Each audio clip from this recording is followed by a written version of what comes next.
नमस्कार विद्यार्थी मित्रांनो. आज आपण या व्हिडिओमध्ये एल-एल-बी 3 एंड 5 इयर्स 2025चं जो एक्सटेंड झालेला होता राउंड त्याची फायनल मेरिट लिस्ट ही पब्लिश झालेली आहे. म्हणजे तुम्हाला आता कोणत्या कॉलेजला कोणता रँक तुम्हाला आलेला आहे, जो मेरिट नंबर आहे, कशा पद्धतीने चेक करायचं आहे त्याची इन्फॉर्मेशन देणार आहे.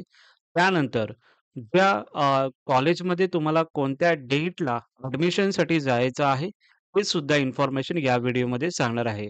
ज्या कॉलेजेसमध्ये व्हॅकंट सीट्स असतील त्या पद्धतीने तुम्हाला कॉलेजेसमध्ये एकदा व्हिजिट करून तिकडे व्हिजिट करायची आहे आणि त्यांना विचारायचं आहे, की माझा एवढा रँक आहे. जर त्या कॉलेजमध्ये म्हणजे जे काही व्हॅकंट सीट जर पेंडिंग असतील, नक्की तिकडे तुमचं ॲडमिशन हे कन्फर्म होऊन जाईल.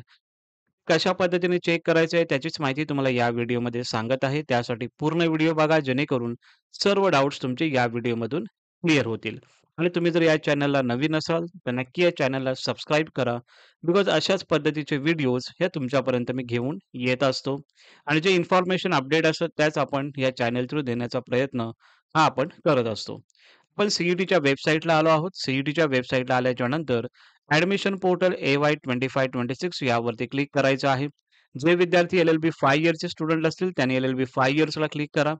जे विद्यार्थी एल-एल-बी 3 इयर्सचे स्टुडंट असतील त्या विद्यार्थ्यांनी एल-एल-बी 3 इयर्स याला इथे क्लिक करायचं आहे. आता एल-एल-बी 3 इयर्सचं समजा यामध्ये बघायचं असेल तर एल-एल-बी 3 इयर्सला सिलेक्ट केल्याच्या नंतर यामध्ये तुम्हाला दिसत आहे extended institutional level round merit list has been publish. म्हणजेच कॅप राउंड 4 नंतर जो एक्सटेंड जो झाला होता राउंड, तो राउंड जो की इन्स्टिट्यूट लेव्हल राउंड याची फायनल मेरिट लिस्ट ही पब्लिश झालेली आहे आणि त्यासाठी मी ऑलरेडी व्हिडिओ बनवलेला होता, की कॉलेजचे प्रेफरन्स तुम्हाला कधीपर्यंत द्यायचे होते. आय होप तुम्ही कॉलेजचे प्रेफरन्स दिले असतील. ज्या विद्यार्थ्यांनी कॉलेजचे प्रेफरन्स दिले असतील, अशा विद्यार्थ्यांचं नाव या लिस्टमध्ये आलं असेल. ते कसं चेक करायचं आहे? तर इथे लिहिलंय check institute level merit list vacancy allotment. ते खालती आपण बघितलं. So merit list extended institute level round म्हणजे ज्या विद्यार्थ्यांनी कॉलेजेसचे प्रेफरन्स दिले असतील, त्या विद्यार्थ्यांचे नाव यामध्ये आलेले असतील. त्यावरती क्लिक केल्याच्या नंतर ज्या युनिव्हर्सिटीमध्ये तुम्ही कॉलेजचा प्रेफरन्स दिला असेल, फॉर एक्झाम्पल मी पुणे युनिव्हर्सिटीसाठी समजा कॉलेजचा प्रेफरन्स दिला असेल आणि काही विद्यार्थ्यांनी समजा जिथे व्हॅकंट सीट्स आहेत तिकडचे कॉलेजेसचे प्रेफरन्स समजा दिले असतील. समजा एस-एन-बी-पी लॉ कॉलेजचा प्रेफरन्स दिला असेल मी, तर याच्यामध्ये हे जे मेरिट नंबर जो तुमचा इथे आहे, तो मेरिट नंबरनुसार तिथे जर व्हॅकन्सी असेल, तर पहिले हे 1, 2, 3 जे विद्यार्थी आहेत, त्यांना पहिलं प्राधान्य दिलं जाईल ॲडमिशनसाठी. आणि समजा एखाद्या या विद्यार्थी आहे, त्या विद्यार्थ्यांनी दुसऱ्या कॉलेजमध्ये जर ॲडमिशन घेतलं असेल, मग त्याच्या खालती जे मेरिट नंबरमध्ये असतील, त्या विद्यार्थ्यांना तिकडे ॲडमिशन देण्यात येईल. पण ज्या कॉलेजमध्ये व्हॅकंट सीट म्हणजे व्हॅकंट सीट्स अवेलेबल असतील, अशाच कॉलेजमध्ये तुम्हाला ॲडमिशन हे भेटू शकतं. काही कॉलेजेस तुम्हाला हे पण सांगू शकतात, की हा राउंड चालू आहे, पण आम्ही तुम्हाला जे काही मॅनेजमेंट राउंडमधून तुम्हाला ते सीट्स आम्ही ठेवलेल्या आहेत, त्याच आमच्याकडे आहेत. तर तुमच्याकडे त्यामध्ये डोनेशन प्लस फीज वगैरे या सर्व गोष्टी मागू शकतात. सो इट्स डिपेंड अपॉन की कॉलेज टू कॉलेज डिपेंड आहे, की कॉलेज तुम्हाला नॉर्मल जो तुमचा रँक आहे, त्यानुसार पण तुम्हाला ॲडमिशन देऊ शकतं. ओके.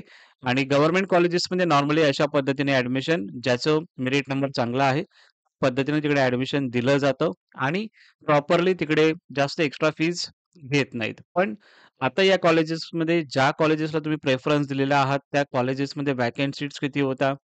त्यानंतर तुमचा आता यामध्ये नंबर आलेला आहे, जो की मेरिट नंबर इथे पब्लिश झालेली आहे.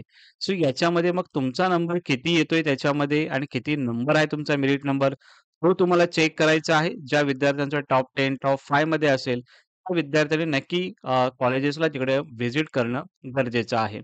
आणि ज्या कॉलेजेसमध्ये तुम्ही प्रेफरन्स दिला असणार आहे, एकदा तुम्ही कॉल सुद्धा करू शकता किंवा पर्सनली तुम्ही व्हिजिट करा आणि तिकडे विचारा, की माझी एवढी-एवढी रँक आलेली आहे किंवा मेरिट नंबर माझा एवढा आहे, तर तुमच्या कॉलेजेसमध्ये व्हॅकंट सीट्स म्हणजे बॅलन्स आहेत का?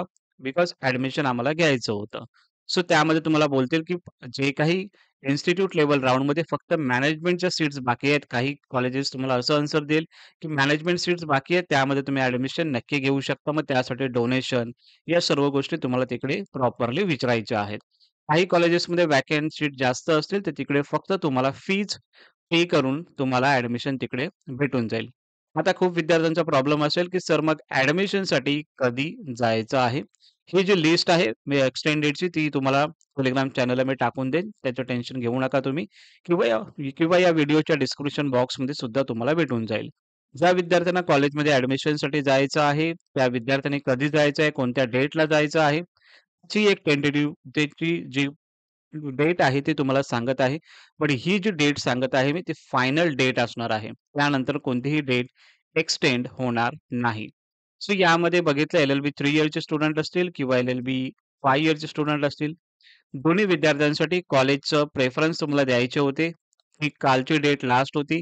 3 तारीख ते 5 तारखेपर्यंत तुम्ही जर कॉलेजचे प्रेफरन्स दिले असाल, तर तुम्हाला डायरेक्टली तुम्हाला तुमच्या पोर्टलला तुमचं नाव हे येऊन जाईल मेरिट नंबरमध्ये. ज्या विद्यार्थ्यांची आज जर आपण बघितलं ही कॉलेज मेरिट लिस्ट ही पब्लिश झालेलं आहे आणि आजपासूनच ॲडमिशन प्रोसेस ही चालू असणार. खूप विद्यार्थ्यांचा डाउट्स होता, की सर अ, कधी मेरिट लिस्ट पब्लिश होणार आहे जेणेकरून आम्ही कधी ॲडमिशनसाठी जाऊ शकतो? सो याच्यामध्ये लिहिलेलं आहे कन्फर्म ॲडमिशन म्हणजे 6 तारीख म्हणजे आजच्या डेटपासून 8 तारीखपर्यंत तुमचं हे ॲडमिशन प्रोसेस हे चालू असणार आहे. ओके. सो या 2 डेटपर्यंत तुम्ही ॲडमिशनसाठी जाऊ शकता. कॉलेजेसमध्ये व्हॅकंट सीट्स असतील. नक्की तुम्हाला ते ॲडमिशन देतील. काही कॉलेजेस बोलतील, की आमच्याकडे व्हॅकंट सीट्स नाही आहेत. सो ॲडमिशन तिकडे नाही होणार. ज्या कॉलेजमध्ये मॅनेजमेंट असेल, त्या कॉलेजमध्ये मॅनेजमेंट थ्रू तुम्हाला ॲडमिशन देतील आणि काही कॉलेजेसमध्ये समजा इन्स्टिट्यूटमधून ज्या मेरिट नंबरमध्ये ज्या विद्यार्थ्यांचं चांगलं रँक आहे, कधी-कधी त्यामधून सुद्धा तुम्हाला ॲडमिशन ते देऊन टाकतील. सो त्यानंतर मग कोणतीही प्रोसेस चालू नसणार आहे. ही लास्ट प्रोसेस आहे आणि 8 तारीख ही लास्ट आहे. एल-एल-बी 3 इयरचे स्टुडंट असतील किंवा एल-एल-बी 5 इयरचे स्टुडंट असतील. एल-एल-बी 5 इयर्समध्ये व्हॅकंट सीट्स ह्या खूप होत्या. सो आय होप तुम्ही त्या कॉलेजेसला प्रेफरन्स दिले असणार आहेत.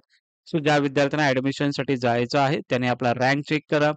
आणि नक्की तुमच्या त्या कॉलेजला तुम्ही व्हिजिट करा. नक्की तुमचं ॲडमिशन तिकडे कन्फर्म होऊन जाईल.